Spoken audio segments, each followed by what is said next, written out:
ಸ್ನೇಹಿತರೆ, ಭಾರತದ ಈಗಿನ ವಾಲ್ಪರೆ ಎಂಬ ಪ್ರದೇಶದಲ್ಲಿತ್ತು ನೂರಾರು ಕಿಲೋಮೀಟರ್ಗಳ ಕಗ್ಗತ್ತಲ ಗೌವೆನ್ನುವ ಕಾಡು. ಆದರೆ ಆತ ನೆಟ್ಟ ಆ ಗಿಡದಿಂದ ಇಡೀ ಕಗ್ಗಾಡೆ ನಾಶ ಆಯಿತು. ಆತ ಯಾರು? ಅದ್ಯಾವ ಗಿಡದಿಂದ ಆ ಅಮೂಲ್ಯ ಕಾಡು ಅಪಾರವಾದ ಸಸ್ಯರಾಶಿ ಜೀವರಾಶಿಗಳು ಕಣ್ಮರೆಯಾಯಿತು ಗೊತ್ತಾ? ಬನ್ನಿ ಸ್ನೇಹಿತರೆ, ಕಣ್ತೆರೆಸುವ ಈ ಮಾಹಿತಿಯನ್ನು ಸ್ವಲ್ಪ ಹೊತ್ತು ಕಿವಿಕಟ್ಟು ಕೇಳೋಣ. ಸ್ನೇಹಿತರೆ, ಮತ್ತೊಮ್ಮೆ ನಾನಮಿಕ ಯೂಟ್ಯೂಬ್ ಚಾನೆಲ್ಗೆ ನಿಮ್ಮೆಲ್ಲರಿಗೂ ಆತ್ಮೀಯವಾದ ಸ್ವಾಗತ. ಸ್ನೇಹಿತರೆ, ಅದು 18ನೇ ಶತಮಾನದ ಅಂತ್ಯಭಾಗ. ಬ್ರಿಟಿಷರು ಭಾರತದಾದ್ಯಂತ ತಮ್ಮ ಆಧಿಪತ್ಯ ಸ್ಥಾಪಿಸಿದ್ದ ಕಾಲವದು. ಆಗಿನ್ನೂ ಹೆಸರೇ ಇಲ್ಲದ ಈಗಿನ ವಾಲ್ಪರೆ ಎಂಬ ಪ್ರದೇಶದಲ್ಲಿ ದಿನದ 24 ಗಂಟೆಯು ಗವ್ವೆನ್ನುವ ಒಂದು ಕಗ್ಗತ್ತಲ ಕಾಡಿತ್ತು. ಇದು ತಮಿಳುನಾಡಿನ ಕೊಯಮತ್ತೂರಿನಿಂದ ದಕ್ಷಿಣಕ್ಕೆ ಕೇವಲ 100 ಕಿಲೋಮೀಟರ್ ದೂರದಲ್ಲಿತ್ತು. ಆದರೆ ಬ್ರಿಟಿಷರ ಸಾಹಸ ಪ್ರವೃತ್ತಿಯಿಂದಾಗಿ ಈ ಕಾಡು ಹೆಚ್ಚಿನ ದಿನ ಕಾಡಾಗಿ ಉಳಿಯಲಿಲ್ಲ. ಅದರ ಅಂತ್ಯ ಆರಂಭವಾಗಿದ್ದು ಹೀಗೆ ಸ್ನೇಹಿತರೆ. ಅದು 1890ರ ಕಾಲ. ಕಾರ್ವೇರ್ ಮಾರ್ಷ್ ಎಂಬ ಬ್ರಿಟಿಷ್ ಸಾಹಸಿಗ ಅಂದು ವಾಲ್ಪರೆ ಕಾಡಿನ ಅಂಚಿಗೆ ತನ್ನ ಕುದುರೆ ಮೇಲೆ ಏರಿ ಬಂದಿದ್ದ. ಹಗಲು ಹೊತ್ತು ಕೂಡ ಕಾಡೊಳಗಡೆ ಕತ್ತಲು ಆವರಿಸಿದ್ದನ್ನು ನೋಡಿ ಅವನಿಗೆ ಕೊಂಚ ಕುತೂಹಲ ಆಯಿತು. ಧೈರ್ಯ ಮಾಡಿ ಒಳಗಡೆ ಹೋದ. ಕಾಡಿನ ನಿಗೂಢತೆ, ಕಾಡಿನ ನಿಶ್ಶಬ್ದತೆಗೆ ಮಾರು ಹೋಗಿ ಮತ್ತಷ್ಟು ಒಳಗಡೆ ಹೋಗ್ತಾ ಹೋದ. ಆದರೆ ಕೆಲವು ಸಮಯದ ನಂತರ ತಾನೊಂದು ಚಕ್ರವ್ಯೂಹದ ಒಳಗಡೆ ಸಿಲುಕಿದ್ದೀನಿ ಅಂತ ಮಾರ್ಷ್ಗೆ ಬಹುಬೇಗನೆ ಅರಿವಾಯಿತು. ಸಮಯ ಕಳೆದಂತೆ ಅವನು ಕುದುರೆ ಮೇಲೆ ತುಂಬಿಕೊಂಡು ಬಂದಿದ್ದ ತಿನಿಸುಗಳು ಕೂಡ ಖಾಲಿಯಾಗಿದ್ವು. ಈಗ ಮಾರ್ಷ್ ಆ ದಟ್ಟ ಕಾಡಿನ ಮಧ್ಯೆ ಹಸಿವು ಮತ್ತು ಭಯದೊಂದಿಗೆ ಕಾಡಿನಿಂದ ಹೊರಗಡೆ ಬರುವ ದಾರಿಗಾಗಿ ಹುಡುಕ್ತಾ ಇದ್ದ. ಅಷ್ಟರಲ್ಲಿ ಆ ಕಾಡಿನ ಮಧ್ಯೆ ಒಂದು ಪುಟ್ಟ ದಾರಿ ಅವನಿಗೆ ಕಾಣಿಸ್ತು. ಮಾರ್ಷ್ ಆ ದಾರಿಯನ್ನೇ ಅನುಸರಿಸ್ದ. ಕೊನೆಗೆ 2 ಪುಟ್ಟ ಗುಡಿಸಲಿನೊಂದಿಗೆ ಆ ದಾರಿ ಕೊನೆಗೊಂಡಿತು. ಮಾರ್ಷ್ನ ಕುದುರೆ ಸದ್ದು ಕೇಳಿ ಗುಡಿಸಿನ ಒಳಗಡೆ ಇದ್ದ 2 ಕಾಡು ಜನರು ಹೊರಗಡೆ ಬಂದರು. ಆಗ ಅವರು ಇದುವರೆಗೂ ನೋಡಿರದ 2 ಹೊಸ ಪ್ರಾಣಿಗಳನ್ನು ಕಂಡರು. ಅದುವೇ ಮಾರ್ಷ್ ಮತ್ತು ಅವನ ಕುದುರೆ. ಈ ಇಬ್ಬರನ್ನು ಕಂಡೊಡನೆ ಆ ಕಾಡು ಜನರು ಕ್ಷಣಾರ್ಧದಲ್ಲಿ ಕಾಡಿನ ಒಳಗಡೆ ಮಿಂಚಿ ಮರೆಯಾದರು. ಈತನಿಗೆ ಮತ್ತೆ ದಾರಿ ಕಾಣದಾಯಿತು. ಆಗ ಮತ್ತೊಂದು ಗುಡಿಸಲಿನಿಂದ ಒಬ್ಬ ಕಟ್ಟುಮಸ್ತಾದ ವ್ಯಕ್ತಿ ಹೊರಗಡೆ ಬಂದ. ಆತನ ಹೆಸರೇ ಪೂನಚ್ಚಿ. ಪೂನಚ್ಚಿಯನ್ನು ಕಂಡೊಡನೆ ಮಾರ್ಷ್ ಸ್ನೇಹದಿಂದ ವರ್ತಿಸಕ್ಕೆ ಶುರು ಮಾಡಿದ. ಸ್ನೇಹದ ಭಾವನೆಯನ್ನು ಪ್ರಕಟಿಸಿದ. ಪೂನಚ್ಚಿಯೂ ಕೂಡ ಅವನೊಳಗೆ ಸ್ನೇಹದಿಂದ ವರ್ತಿಸ್ತಾನೆ. ಈ ಇಬ್ಬರ ಸ್ನೇಹ ಕೊಂಚ ಹೊತ್ತು ಮುಂದುವರಿದು ಮಾರ್ಷ್ ಕಾಡಿನ ಒಳಗಡೆ ಸ್ವಲ್ಪ ಹೊತ್ತು ಕಾಲ ಕಳೆಯೋದಕ್ಕೆ ದಾರಿಯಾಯಿತು. ಮಾರ್ಷ್ ಪೂನಚ್ಚಿಯೊಡನೆ ಸ್ವಲ್ಪ ಕಾಲ ಕಳೀತಾನೆ. ಮಾರ್ಷ್ಗೆ ಆ ಕಾಡಿನ ವಾತಾವರಣ ತುಂಬ ಇಷ್ಟ ಆಯಿತು.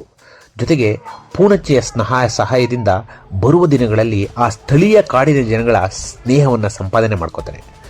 ಆಗ ತಾನೇ ಭಾರತಕ್ಕೆ ಪ್ರವೇಶ ಮಾಡಿದ್ದ ಟೀ ಗಿಡಗಳನ್ನು ತಂದು ಆ ಸ್ವಲ್ಪ ಕಾಡಿನ ಮಧ್ಯದ ಪ್ರದೇಶದಲ್ಲಿ ನೆಡ್ತಾನೆ. ಕಾಡಿನ ವಾತಾವರಣದಲ್ಲಿ ಆ ಟೀ ಗಿಡಗಳು ತುಂಬ ಚೆನ್ನಾಗಿ ಬೆಳೆಯೋದಕ್ಕೆ ಶುರು ಮಾಡುತ್ತೆ. ಸ್ವಲ್ಪ ಸಮಯದ ನಂತರ ಆತ ಸ್ವಲ್ಪವೇ ಕಾಡನ್ನು ಕಡಿತಾ ಟೀ ಗಿಡಗಳನ್ನು ನೆಡ್ತಾ ಹೋದ. ನಿಜ ಹೇಳಬೇಕು ಅಂದರೆ ವಾಲ್ಪರೆ ಕಾಡಿನ ನಾಶಕ್ಕೆ ದುರಂತದ ಬೀಜಗಳು ಈ ಚಹಾದ ರೂಪದಲ್ಲಿ ಬಂತು ಅಂತಲೇ ಹೇಳಬೇಕು ಸ್ನೇಹಿತರೆ. ಸಾಕಷ್ಟು ಕಿಲೋಮೀಟರ್ಗಳ ಕಾಡು ಕಡಿದು ಅದನ್ನು ಚಹಾ ತೋಟವನ್ನಾಗಿಸಿದ ತನ್ನ ಯಶಸ್ಸನ್ನು ನೋಡುತ್ತಾ ಮಾರ್ಷ್ 1934ರಲ್ಲಿ ಇಹಲೋಕವನ್ನೇ ತ್ಯಜಿಸ್ತಾನೆ. ಈಗಲೂ ಕೂಡ ಅವನ ಪ್ರತಿಮೆಯನ್ನು ಅಲ್ಲಿ ಸ್ಥಾಪಿಸಿದ್ದಾರೆ. ಆ ಪ್ರತಿಮೆ ಏನಪ್ಪ ಹೇಳುತ್ತೆ ಅಂತ ಅಂದರೆ, ನೋಡ್ರಪ್ಪ, ಇವನೇ ಇಲ್ಲಿರೋ ಅಪರೂಪದ ಕಾಡನ್ನು ಕಡಿದು ಚಹಾ ತೋಟವನ್ನು ಮಾಡಿದ್ದ ಭೂಪ ಅಂತ ಆ ಪ್ರತಿಮೆ ಈಗಲೂ ಕೂಡ ಸಾರಿ ಹೇಳುತ್ತೆ. ಮಾರ್ಷ್ ಅಂತ್ಯದ ನಂತರ ಕೆಲವೇ ವರ್ಷಗಳಲ್ಲಿ ಭಾರತಕ್ಕೆ ಸ್ವಾತಂತ್ರ್ಯ ಸಿಗುತ್ತೆ. ಆದರೆ ವಾಲ್ಪರೆ ಕಾಡಿನ ಮೇಲಿನ ಅತ್ಯಾಚಾರ ಮಾತ್ರ ಮತ್ತೆ ನಿಲ್ಲದೆ ಸಾಗುತ್ತೆ. ಮಾರ್ಷ್ನ ಈ ಟೀ ತೋಟದ ಯಶಸ್ಸು ಅಂದಿನ ಕೈಗಾರಿಕೋದ್ಯಮಿಗಳನ್ನು ಕೈಬೀಸಿ ಕರೆಯುತ್ತೆ. ಸಾಲದಕ್ಕೆ ಉದ್ಯೋಗ ಸೃಷ್ಟಿಯ ನೆಪದಲ್ಲಿ ಸರ್ಕಾರವೂ ಕೂಡ ಉದ್ಯಮಿಗಳ ಪರವಾಗಿ ವರ್ತಿಸುತ್ತೆ. ಇದರ ಪರಿಣಾಮ ಮಾತ್ರ ತುಂಬ ಭೀಕರವಾಗಿತ್ತು ಸ್ನೇಹಿತರೆ. ಬಾನೆತ್ತರದ ಮರಗಳು ಧರೆಗುರುಳುತ್ತೆ.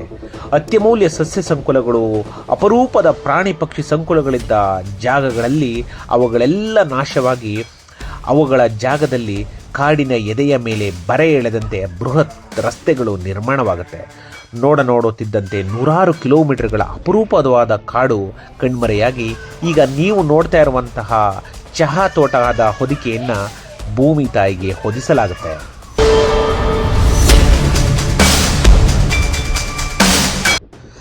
ಇಲ್ಲಿ ಮಾನವನ ಕಣ್ಣಿಗೆ ಸುಲಭವಾಗಿ ಗೋಚರಿಸದ ಮತ್ತೊಂದು ದುರಂತ ನಿಶ್ಶಬ್ದವಾಗಿ ನಡೆದಿರುತ್ತೆ ಸ್ನೇಹಿತರೆ. ಅದೇನೆಂದರೆ, ವಾಲ್ಪರೆ ಕಾಡಿನಲ್ಲಿ ವ್ಯಾಪಕವಾಗಿ ವಾಸವಾಗಿದ್ದ ಸಿಂಹಬಾಲದ ಕೋತಿಗಳು ಇಡೀ ನಾಡಿನಾದ್ಯಂತ ಕೇವಲ 2000ಕ್ಕೆ ಇಳಿದಾಗ ಇಡೀ ಜಗತ್ತು ಬೆಚ್ಚಿ ಬಿದ್ದಿರುತ್ತೆ.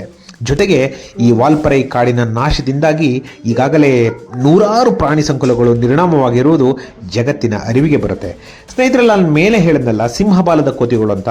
ಕೋತಿಗಳು ತಾನೇ, ಸತ್ರೆ ಸಾಯಲಿ ಅಂತ ನೀವು ಅನ್ಕೋಬಹುದು. ಆದರೆ ಈ ಕೋತಿಗಳು ಯಾಕೆ ಕಾಡಿನಲ್ಲಿ ತುಂಬ ಇಂಪಾರ್ಟೆಂಟು ಅಂತಂದರೆ, ಈ ಕಾಡಿನಲ್ಲಿ ಈ ಕೋತಿಗಳು ಯಾವಾಗಲೂ ನೆಲಕ್ಕೆ ಕಾಲಿಡದೆ ಸದಾ ಮರದ ಮೇಲೆ ಹಣ್ಣುಗಳನ್ನು ತಿಂದು ಜೀವಿಸುವಂತಹ ವಿಶಿಷ್ಟವಾದ ಅಪರೂಪದ ಕೋತಿಗಳು.